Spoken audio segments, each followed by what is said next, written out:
Hello, I'm Dr. Janice Tarugi Page, the lead instructor in George Washington University's Strategic Public Relations Master's Program. Today, we're meeting Joseph Tateoka, VP Talent Director at Edelman in Chicago. Joseph, thank you very much for joining us today. Thank you. Great. Well, we all know Edelman is a prominent global PR firm, but we'd like to know a little bit more from you. Can you give us a fuller picture of the firm? I would love to. So Edelman is a global communications firm. We have more than 5,000 employees and individuals working for the company across 60 offices globally. That global nature is really important to the work that we do as we service our clients. We were founded in 1952 by Dan Edelman in Chicago at the Merchandise Mart, and now the firm is led by Dan's son, Richard Edelman. Also, Dan's other children, John Edelman, he is in Chicago and leads the global citizenship team. And Renee Edelman leads media and executive visibility and is one of our technology gurus. But again, we are co-headquartered actually now in Chicago as well as New York. Richard resides in New York. John resides in Chicago. And we serve as the hub for a lot of different offices in the United States as well as globally. In terms of what we do, our offerings range from master narrative and brand storytelling to planning and media relations, influencer engagement, digital and creative production, corporate communications, diversity and multicultural communications, brand integration, and employee engagement. We really focus across a group of practices and sectors for our client bases across all industries. And those key practice areas and sectors, I want to just kind of give you an idea so people know and understand, you can understand who we work with at Edelman. But we have a business plus social purpose, which we call our CSR efforts. We have a brand practice, a corporate practice. Within corporate, we have a crisis and risk and issues sector. We have a digital practice, public affairs sector, financial services practice and sector. We have food and beverage, health and technology sectors as well. So all of the work that we do focuses around the 4 core values of the firm. We really focus on, one, the pursuit of excellence. We encourage our employees to be curious, and the freedom to be curious is something we really focus on. And the courage to do the right thing, whether that's standing up for social issues that are happening out in society. There's a lot of things that are happening in our environment now and that will happen in the future. And Edelman takes a stand quite frequently because we believe that it's important for us to do the right thing for our clients and for society. And that actually led to the 4th value, which was created about a year and a half ago, which is our commitment to improving society. Again, I mentioned we have more than 5,000 employees across the world. So wherever an employee resides, we want to make sure that we are focusing on doing good work for our communities and getting out and volunteering. And a lot of those efforts are highlighted in our global citizenship. So, we are thought leaders in the industry. We are the #1 public relations agency in the world by size as well as by revenue. And we've done that through a couple of things. Again, the trust barometer, and we've really focused on earned communications and enhancing that through trust and building trust with stakeholders. We have over 20 years of trust data that we leverage and work with our clients. We also focus on global citizenship, which has 4 different pillars, and those pillars focus on our clients, doing quality work for them, making sure that we are, as a business, being ethical and compliant, and making sure that we're keeping our data security and privacy, and staying compliant with that across the world as we work in different countries. Different countries have different regulations. Our people, we focus on the health and well-being of our people, diversity and inclusion, and learning and development. Within our communities, I love this section, and this is really what keeps me at Edelman, is our focus on pro bono initiatives. So we are aligned with United Nations SDGs, or Sustainable Development Goals, and we make sure that 50% of the pro bono work that we do is focused on helping, impoverished societies, women in leadership, equity, and different things of that nature, as well as our volunteerism. Every employee is given 8 hours a year to focus on volunteering. We also do some corporate giving. So if employees sit on boards, they're able to get funding for the boards that they sit on to help the nonprofits. And then finally, in terms of our world, I believe we're one of the few PR agencies that really focuses on making sure that we have a very responsible, sustainable and procurement practices focused on minority-owned businesses, Richard Edelman has said time and time again, and recently said that we are doubling down on that effort to have more than 50% of our spending through, minority-owned businesses, which is amazing. We also focus on environmental sustainability, and we make sure that we're tracking our carbon emissions and that we are really reporting back from a global reporting perspective with the GRI Global Reporting Index. So those are things that make Edelman who we are and affect and really change the way that we work with our clients as we tell their earned stories. Oh my. Oh my. I think you've just recruited a lot of prospective employees. I hope so. Yeah, yeah. And I really love the fact that you shared with us that it truly is a family business still. Even though it's huge, it's a family Mhm. business. And I really liked hearing that. I think I'm going to borrow some of your corporate values and instill that into my courses. Students, be curious, do the right thing, improve society. But that was just great to hear. Thank you so much. You know, I'm Absolutely. wondering, now that we know everything that Edelman does, can you tell us a little bit about the roles that you have had during your 7.5 years at Edelman? I'd love to. And I think, as we talk about Edelman and that independence and that family-owned feel where we're not owned by a large public entity, Edelman becomes a place where you can really build a career path and have a lot of different opportunities. And the last 7.5 years that I've spent at Edelman are a testament to that. I started and have spent really 12 plus years of my career path as a client counselor, working in PR agencies from Edelman to Burson Marsteller to Ruder Finn, really working with B2B technology clients. So I joined the firm focusing on B2B and enterprise technology clients. I've led clients from Braintree which is part of PayPal, and PayPal, to FIS, which is a financial technology. Whenever you use your phone to pay, they do all the back-end systems between the technology piece as well as your financial institution, HD 3D printing, ServiceNow, our availability solutions, as well as many other startups and large enterprise companies. What I've loved about Edelman, and I was talking about this in terms of the size and the scope, is it really is what we call the Edelman Jungle Gym, where you have an opportunity that comes across your plate based off of strengths. And that happened to me. So about 10 months ago, I was asked to join the talent acquisition team and help with recruiting. Given my love for Edelman and everything that we do, I've been able to help recruit for a lot of difficult roles that were focused more on our corporate and public affairs space, that were focused on technology or account-based marketing work that we do as well. So I've been able to really help recruit there. And then just recently, I switched over to become an HR generalist to really focus on building out and revising our mentor program, our onboarding, our learning and development, supporting internal communications, as well as our diversity and inclusion efforts and special projects. And I think that that's been really important because I'm able to leverage my skill set as a client counselor to now turn that in-house, work with our leadership team in Chicago to communicate to our 600 plus employees about things that are happening and making sure that we are creating opportunities where we create a work environment where people want to work, where they can come and build a career path, because that's really what Edelman is. It's a place to build a career path, to learn and grow, to get new opportunities, and make sure that you're trained in the right way, that you're upskilled in the right way, so that you can be the best possible representation of yourself as you go along your career path journey.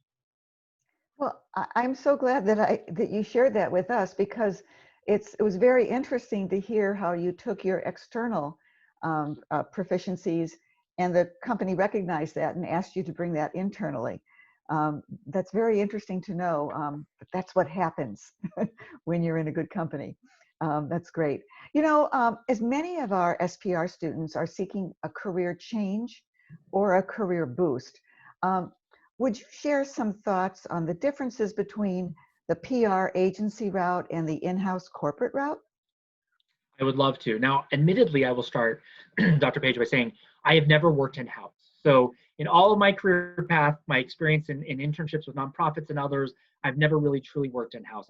I've mainly been an agency guy, if you will, an agency PR person. So I really have a lot of heart for agency. So I'm going to start with the corporate in-house roles first.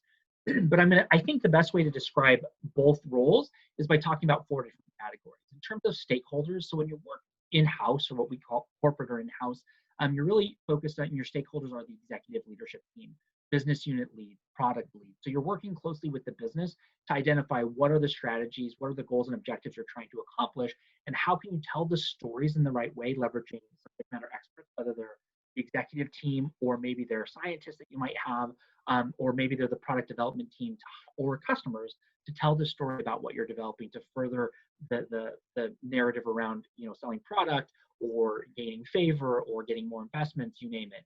In terms of roles and responsibilities, from a corporate in-house perspective, a lot of the folks that I know are driving internal and external communication strategies. A lot of times they wear a lot of different hats and are doing social media. They may be working closely with the executive team to do executive visibility campaigns, which would include, maybe getting the CEO out talking about what the company's doing, the vision, the mission, and strategy, as well as internal side of that, making sure that employees are aware.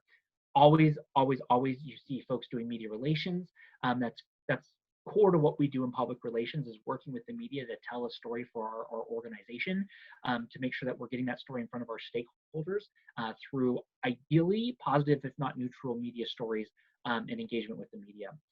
A lot of our my in-house friends and professionals that I've worked with also manage the PR advertisement agencies. So having that ability to manage, and a lot of folks in higher in-house roles have come from the agency world, so that they understand how to best manage and what that looks like. So again, we're talking stakeholders, we're talking roles and responsibilities, a little bit of knowledge, you really become a subject matter expert in the business.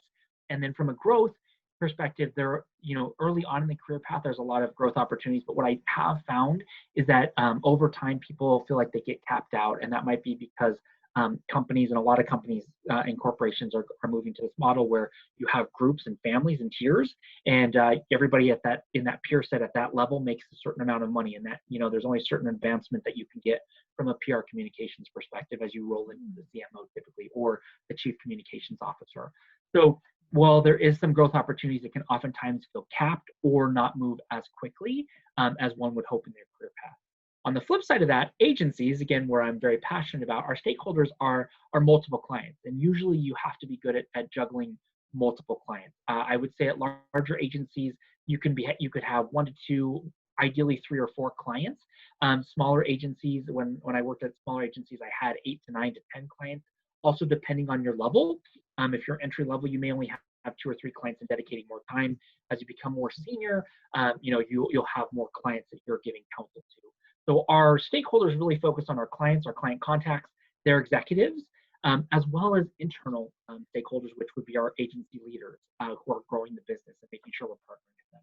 From a roles and responsibilities perspective, in an agency, at a young age, professionals are given opportunities to lead accounts or lead pieces of accounts. They're leading, they're executing, they're looking around corners. That's one of the things that we're hired for as agency professionals, is to look around corners as a third party to say, you know what, you're all drinking the Kool-Aid, but we see this challenge coming up ahead. We want to start messaging and getting in front of that. What are the stories we can tell? What are the things we can do to impact the business to shift before those happen? So we do a lot of that counseling, which is really fun. I love that. We identify industry trends and we share best practices. Our clients constantly tell us, look, we hired Edelman because you work with a lot of different clients that may be in different industries, but have the same tendencies. Can you share with us best practices? And we do that. We do that frequently for our clients. So from a roles and responsibilities perspective, we have a really unique opportunity to be a counselor to a business and our clients. In terms of additional roles and responsibilities, writing, media relations, executive visibility, digital crisis, we become the experts in specific things, but we also provide that outside counsel as well as do the execution. And a lot of times, if I'm not the right expert, I bring in the right person to come to talk to and counsel my clients, and I get to partner with people within the agency, which is really powerful. And that can range from digital to crisis to employee engagement, you name it. In terms of knowledge, I think this is where there's a big difference between corporate in-house versus agency. From a knowledge perspective, we become subject matter experts on media and the media landscape. We know what's happening. We know how to engage with media. We know that hands down, and we know what stories are going to sell. But what we don't know as well is our client's business. Agency folks are constantly knocked on their ability to understand their client's business. And when you have 3, 4, 5, 6+ clients, it becomes more and more difficult to understand the client, their business, and their industry. Which is why it's important to make sure we're monitoring how many accounts people work on. That said, we'll never have that same knowledge or subject matter expertise that somebody in-house will have, but we need to understand how all the industries work together, how how we can scale, how the economy is affecting our clients, etc. Right. We have more broader knowledge, and we try to dig in as deep as we can. I would say, we're an inch deep, a mile wide, but we need to maybe get a foot deep and a mile wide for a lot of our clients. We really focus on that. From a growth perspective, the fourth category, I will say that the opportunities at agencies are unlimited. You could have unlimited growth. There's fast opportunities for promotion. They can happen almost on a yearly track, it feels like, a year to 2 years, and especially as your junior move up. And it creates really good opportunities. For myself in particular, as Dr. Page had asked earlier, I've had opportunities to lead a tech team as an account supervisor, as a senior account supervisor, and as vice president. I've been able to take that leadership ability and now move that into talent acquisition and HR as a vice president. And I think, again, those are great opportunities and career building and defining moments that really come from being in an agency, being, feet to the fire every day, working with our clients in the media and understanding and being a senior counselor. I wouldn't say that one way is better than the other. If you're just starting in your career path, agency is a nice way to get in and to have a really wide experience and learn a lot in a short amount of time. Right, right, right. Thank you. Wow, that was a lot. I imagine you work 8 days a week, huh? Like it sometimes. Yeah. No, I think it was really great to hear your insight and inside information on all of the vibrance, the versatility, the opportunities within the agency track. And so if somebody's thinking agency, what skill sets, and I know you touched on this, what skill sets and competencies are PR firms looking for in new hires, maybe even beginners in the field? If from a beginner perspective, or those who might be changing industries, there are a couple components that we really look for. Writing skills are essential, and the ability to write with AP style is really, really important to everything we do. Okay. If you're coming from a digital perspective, being able to write succinctly and be able to get points across, and just in general, we're storytellers, and we do that through written and oral communication. So being able to tell a story and pull out difficult storylines and summarize them in a way that anybody can understand is really important to what we do. Specifically, if your stakeholder or your key audience is a little bit more technical, being able to have that ability to wear that hat to sell the story is important. And then to do that, again, written or verbal. And then I think what's really interesting, though, that I was thinking about, what do people really need, and what have I seen successful agency or PR people have?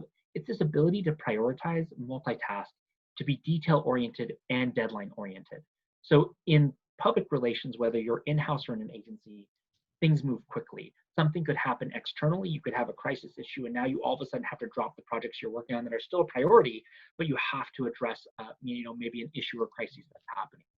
That ability to multitask, to be able to reprioritize, to start something, to go back to something else, to come back to finish something, and then to finish and go back and finish this other project, and then start another project. That is really key and crucial to somebody who is going to go into the PR field. My wife makes fun of me for this, but I'll watch 6 minutes of a TV show, stop it, come back to it later that day, watch another 5 minutes, stop it, come back later that day, the next day maybe, and finish it off. And that doesn't bother me. And part of that is just how we work in communications, where you have to start and stop, pull things together, work on it, write something up, maybe write a press release up in an hour, step back, give yourself a couple hours, do something else, come back and revise, and have a final product. That's just how we operate. So again, that ability to prioritize and understand what's a priority, the ability to ask the right questions, make sure you're getting there, be able to multitask in the sense that you know what's on your plate, you're detail oriented, so that the writing, the product that we're delivering is always correct, 100% spotless. And we always have to keep in mind what are the deadlines we have on our plate. Additionally, because of what we do is so collaborative, whether you're, especially if you're in a PR agency, but if you're in-house, you're working with executives, you're working with subject matter experts, you're working with product leaders, that ability to be collaborative and team-oriented is super important. The ability to pull information out of individuals is important. Be able to build trust and make them feel comfortable so that you can help to understand and tell their story and prepare them to tell that story is important.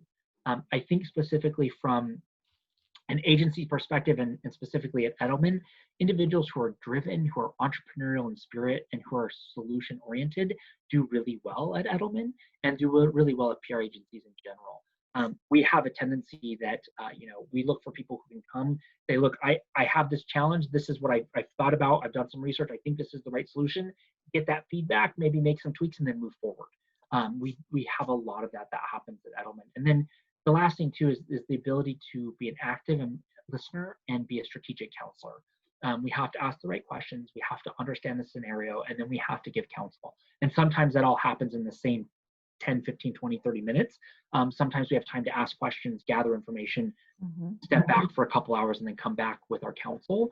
But that ability to be able to put that hat on in the right way, in the right moment, to be a strategic client counselor and to build that trust with an executive over the phone, over video, or in person is very, very important and crucial to what we do as a communicator. Well, that's great. I was just imagining someone coming in for an interview and trying to display all of those all of those facets in an interview. It was quite an interesting mental image I had. And sure, Dr. Page, I would just add there, for folks who are going into interviews, whether that's at Edelman or otherwise, the thing I would tell you is think about results and think about being results oriented, right? So as you're walking through the story of your resume, what was the challenge? What solution did you or your team come up with, and what were the results? That's how the best way to tell the story about what you work on and what you've done, to best highlight yourself. So that'd be a little pro tip I would give to individuals who are, again, looking to break into the PR scene, whether that's at Edelman in-house or at another agency. Well, your coaching, we thank you very much. And now, there's one thing I wanted to return to before we end our talk, and that was you mentioned in briefly the trust barometer. Very prestigious. We're all aware of it.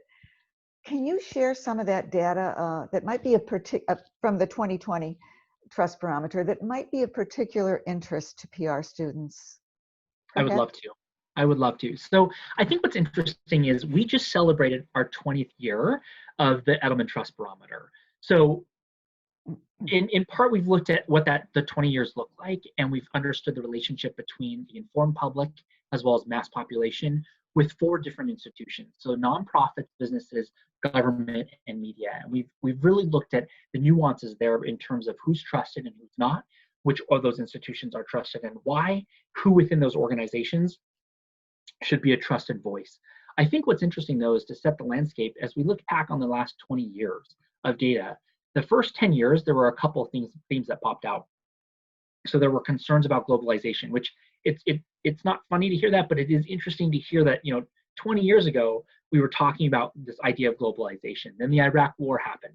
Then in 2008 and 2009 we had the global recession, and then at that same time we had the spread of social networks that really changed the way we communicated with stakeholders, which then turned into the rise of automation. So that was the first 10 years. The next 10 years, so 2010 to 2020, we've seen a weakening of government. We've seen a mass class divide, so a huge divide between the informed public versus just the mass public. We've seen expectations and new higher expectations of businesses and CEOs. We've seen a battle for truth. Where does that truth lie? What's fake news? What's not fake news? We've seen a return to trust at work, where the employee of an organization is a trusted individual. And then this last year in 2020, trust in competencies and ethics, where we want to know that organizations can both do and be ethical at the same time.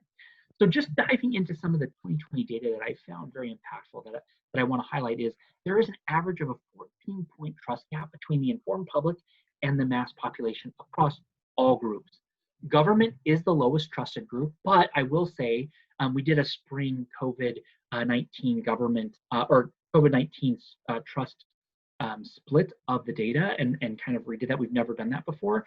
And in this time of challenge, we have seen for the first time ever in 20 years an uprising of government and trust in government, as they've been the ones dispersing information around COVID. So that's something to keep in mind. I think we do believe that is going to be a bubble, and things will even back out again. But just a heads up there. In terms of concerns about the quality of information that's been distributed by media, that's always been a challenge, even more so now as we talk about fake news. Trust must be built, like we mentioned in 2020, on competencies and ethics. So what I think is really interesting is if you go to look on the data into the data, which I would highly recommend just Googling Edelman Trust Barometer, and you'll see the 2020 data that you can download on our microsite.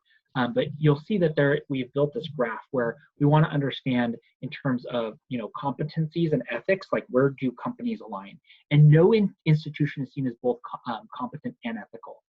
NGOs are actually seen as ethical but less competent.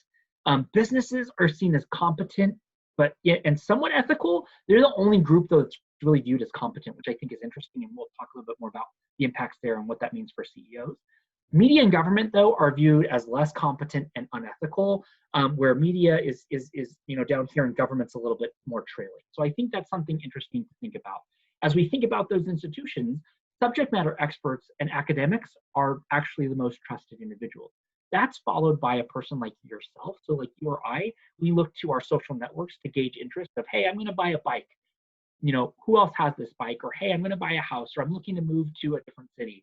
We really trust people like ourselves that are within our own networks, and we use social media to gather that information. And then the next trusted group is actually regular employees.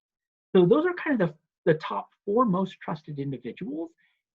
Unfortunately, though, on the opposite side of the scale, journalists and government officials are still the least trusted. And I think time and time again, as reports have come out, as things happen within the world, that continues to erode the trust that we have.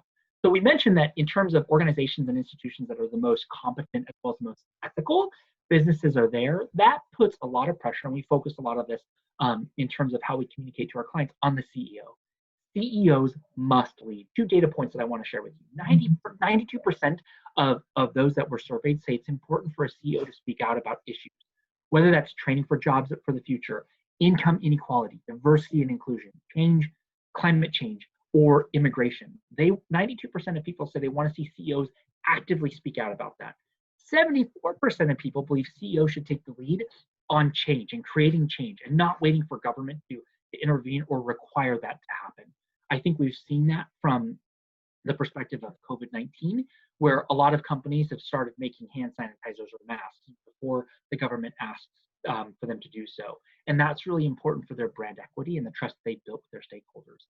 I think, just in closing on the trust piece here, there are 4 pieces though that we've seen that are really important for CEOs as well as institutions to build trust for the future. And those are to really focus on paying fair wages. So making sure that CEOs and organizations are standing behind that and making sure that they're being equitable in how they're paying, whether that's by race or gender.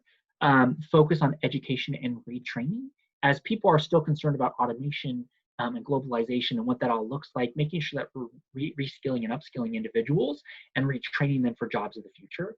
Embracing all stakeholders and what they're doing and the models that they're doing, I think is really important. So it's not just the shareholders, but truly understanding what your customer base, what your employee base looks like, and what your investor base looks like. And again, it's not just the investors and shareholders that we need to be thinking about. And finally, partnering across institutions. So no longer can businesses go alone at it. No longer can government go alone at it. No longer can nonprofits go alone at this. Or media. We really need to see partnerships happening. So businesses, we're definitely recommending and encouraging businesses to partner with nonprofits as well as the government to create change. We're not going to see change until institutions are able to take competency and ethics and push for change, whether that's in government and making sure we're changing legislation or up-leveling nonprofits and their abilities from a competency perspective to really help and impact local communities. So, I think when we talk a lot about trust, it really comes down to 20 years of data tells us that we have a lot of work to do. We need to build trust. We need to focus on building trust. And while one day you may be king of the hill and be the most trusted subject matter expert or organization, that trust can erode and things can change quickly depending on what's happening in our environment. That was fantastic. And I'm thinking as you're talking, this would be a great assignment for students to have them study one aspect perhaps, or review the trust barometer, and then going forward, what would they recommend for an organization based on the findings of the trust barometer? Do you have any sort of educational materials that you provide besides the trust barometer? So if you actually go and just Google Edelman Trust Barometer, there's a microsite, and with that we have all kinds of data. We have the different cuts of the data by country, different pieces Excellent. that people can use. So there's a lot of great information there. And you can access past reports as well, which is really fascinating and helpful. Super. I'm excited about this. Oh, you know what? That was really so rich that I am going to take a look at the transcript and make that available to my students as well in case they missed anything, and they really wanted to think about something. So we may use this portion of your interview for some discussions in class. I really, truly appreciate all of that you shared with us regarding the trust barometer. Well, hey, I just want to thank you for all the advice and insights that you've given us. I guess, and I know you've shared so much, but I guess before we say goodbye, is there something I haven't asked you that perhaps you'd like to bring out, or any final comment or thought? Just, you don't have to have one, just asking. I think two things. For those of you who are considering public relations as a career path, which clearly you are if you're in this master's program or studying within this field, I would say the future of public relations is bright. Now more than ever, we must have a seat at the leadership table, and we're seeing that. We're seeing the importance of that. Communications is coming to the forefront, and we're helping to affect change. We're helping to affect change within businesses and even the business model. So this is a great time to enter the public relations field. And then I would, close by saying, building trust with stakeholders is done through strategic public relations and communications efforts. That is our role. And, as we chase what we're passionate about, as we work for organizations that we believe in, that have the values that align with our personal values, we will be able to take those passions to help companies, organizations, institutions really affect change. And I think that that's really important. And that can happen through communications. Well, glad I asked. Very important final words. Thank you so much, Joseph Tateoka, Edelman. And we will probably be working with your thoughts for quite a while. So again, we appreciate your time today. Wonderful. My pleasure. Thanks, Dr. Page.